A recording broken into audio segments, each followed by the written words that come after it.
Vinegar. Tansya na lang. So, magpapaksiw tayo.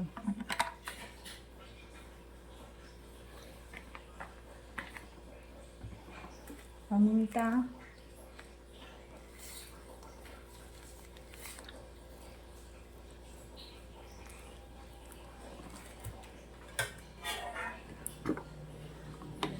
Cooking oil.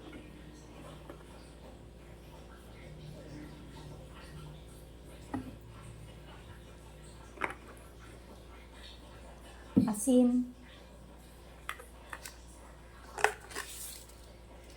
1 tablespoon. Nalaglag na hindi maganda.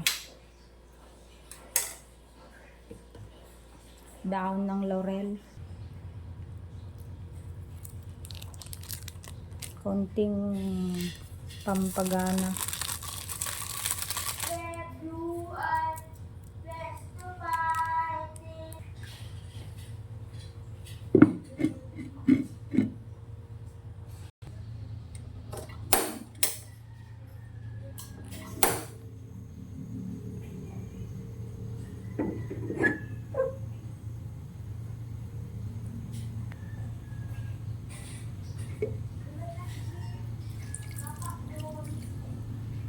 One-fourth cup ng water.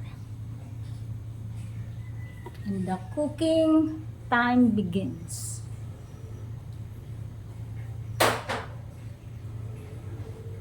La la la la la. Dapat kinakantahan din yan.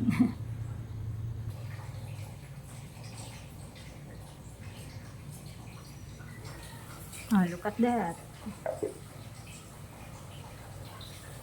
Nice one. Huwag halu-haluin. Ano lang, baliktarin ko lang ng bahagya.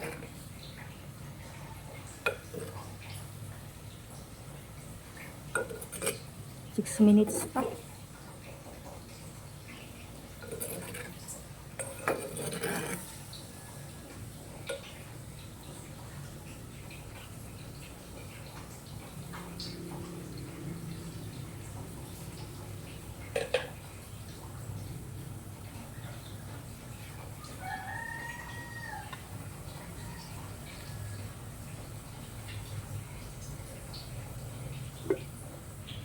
I-reduce na natin ang flame kasi konti lang ang tubig niya.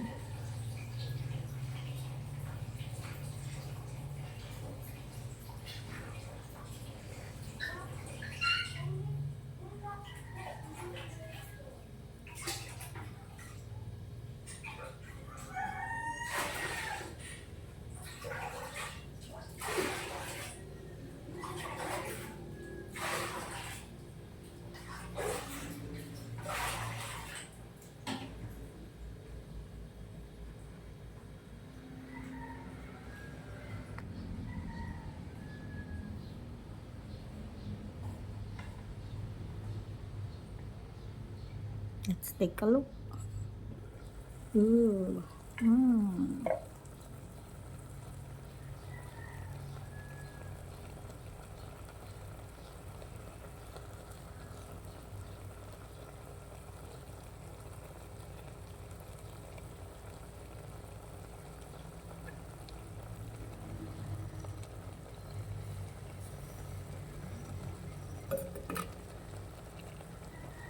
Tikman natin.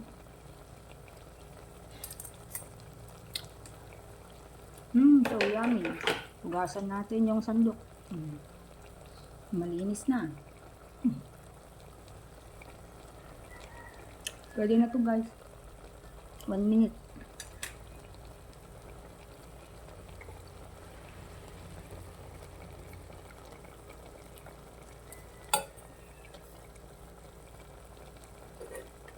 Meron siyang luya, sibuyas, bawang, dahon ng laurel, paminta, asin, vinegar, at cooking oil. Konting tubig. Ang palileng, fresh water fish na yan ay 2 cups lang siya. 2 baso lang yan. Worth 100 pesos.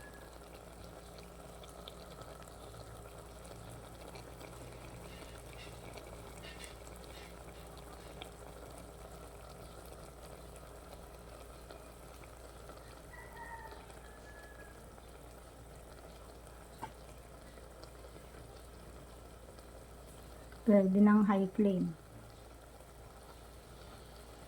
para mag-evaporate ng konti ang tubig.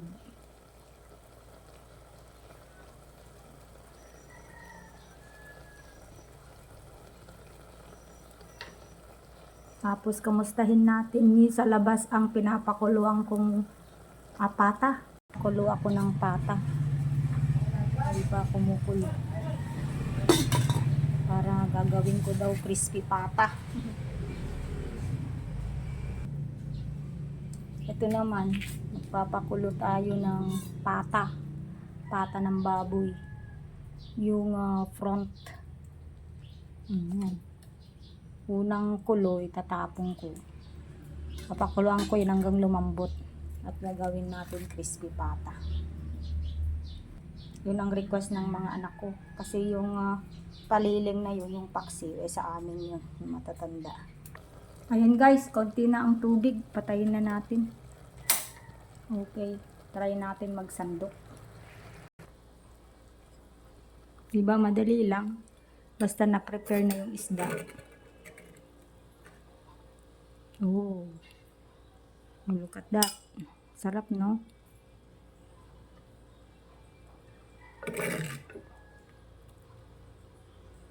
Oh.